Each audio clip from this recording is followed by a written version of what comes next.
Distinguished guests, ladies and gentlemen, I'm deeply grateful for the opportunity to present at this 2024 ZITF Business Conference under the theme Innovation and Catalyst for Industrialization and Trade.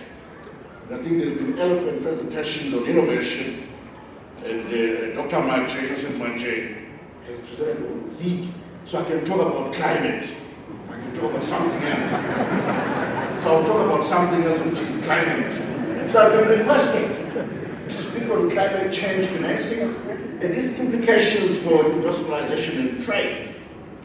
Colleagues, Honorable Vice President, the world over, countries are mobilizing resources for implementation of climate response policies and programs through what we call the Nationally Determined Contributions, or NDCs, that seek to adapt and mitigate climate change impacts on economies and households. Paradoxically, impacts of climate change are more pronounced in low carbon emitting countries like Zimbabwe. For instance, Africa as a continent, its carbon footprint is relatively small compared to other regions. In 2020, Africa's total greenhouse gas emissions stood at 1.5 billion metric tons of carbon dioxide, approximately a mere 3% of global emissions. 3% of global emissions. Globally, there is consensus that upscaling climate action agenda requires that the means of the implementation, namely climate finance, technology transfer, as well as capacity building, be given utmost priority.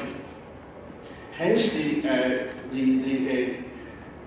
amplified calls for parties to the United Nations Framework for Convention on Climate Change to accelerate ambition through their nationally determined contributions.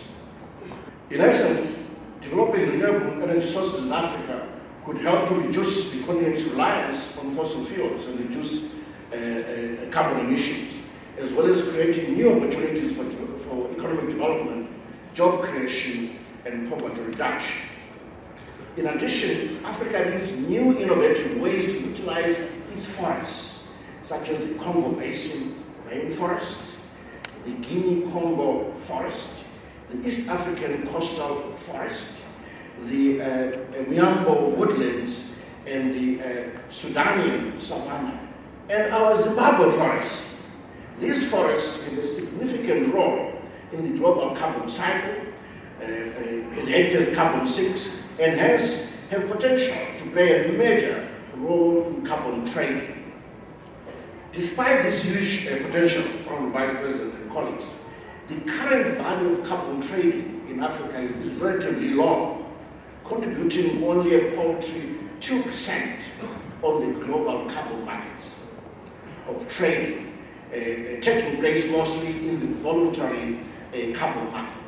And I must say that it's not only about the percentage, 2% percentage, it's also the pricing. The pricing is way, way below global prices. And the pricing of these carbon credits is controlled by a tightly knit group of institutions and individuals and special auditors whose names you've never heard of. It's not KPMG, it's not EY, none of those, but specialized auditors who control the certification of these markets. Zimbabwe's low emission development strategy, we do have a strategy, otherwise known as LADS, which covers the period 2020 to 2050. This strategy sets the costs for reducing emissions, while at the same time ensuring sustainable socio-economic development for the country.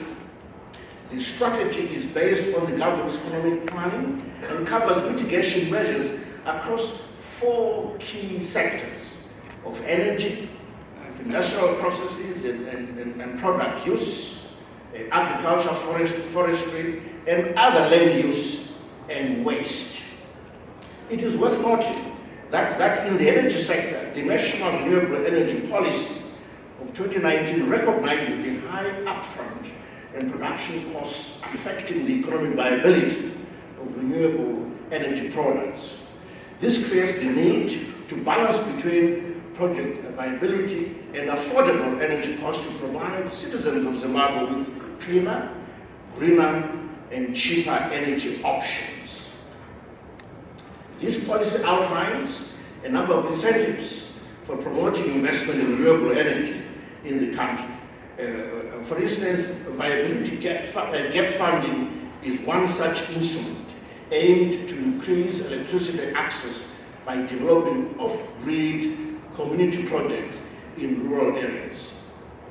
The intervention is hinged on the viability gap funding framework and is investing a minimum of $1.5 million catalytic support, which will unlock further funding of renewable energy in the country through the viability gap funding coined by the government in the National Renewable Energy Policy. As a country, we have committed to reducing greenhouse gas emissions by 33% per capita by year 2030. It is the government's hope that these positive developments will result in more investment opportunities for the private sector to harness as we inclusively and sustainably build the country step by step towards the desired outcome. Government has been spearheading efforts to mobilize climate finance and engage the private sector in climate action. Through the budget, which I'm responsible for, climate action programs and projects such as climate smart agricultural practices, Pfumvudza, Intwasa, for example, the construction of climate resilient infrastructure, such as dams, investments in renewable energy, climate change related diseases research and surveillance, among others. Furthermore, public investment management guidelines were amended to incorporate climate risk assessment into the infrastructure planning and delivery process. In addition, the disaster risk financing facility has been established with the support from the Africa Risk Capacity ARC to enhance preparedness and responsiveness to climate-related impacts. Climate finance has also been mobilized through a programmatic partnership between the joint SDG fund and the local stakeholders with a 4-year program.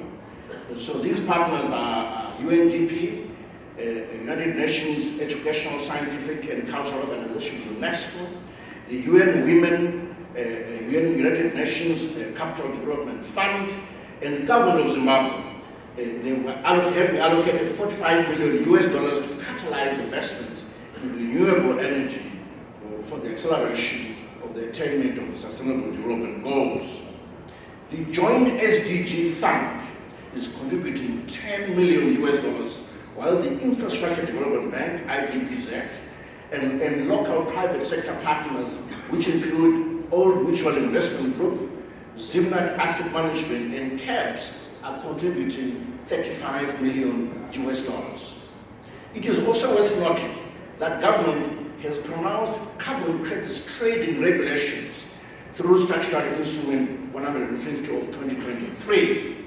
These regulations provide for the control and management of carbon credit trading projects in the country, as well as providing for the legal framework necessary for ensuring sustainable development and account for the country's contribution towards global efforts to reduce greenhouse gas emissions. Honorable Vice President and colleagues, by evolving to low carbon economies, there will be a growing demand for green technologies and services. Thus, developing countries stand to benefit from this transition by developing new industries and creating new jobs, ultimately reducing poverty and inequality by providing access to clean energy, clean water, and other basic services in a way enhancing prospects for shaping a world that is sustainable, inclusive, and prosperous for all. I thank you, Siyabonga Noche.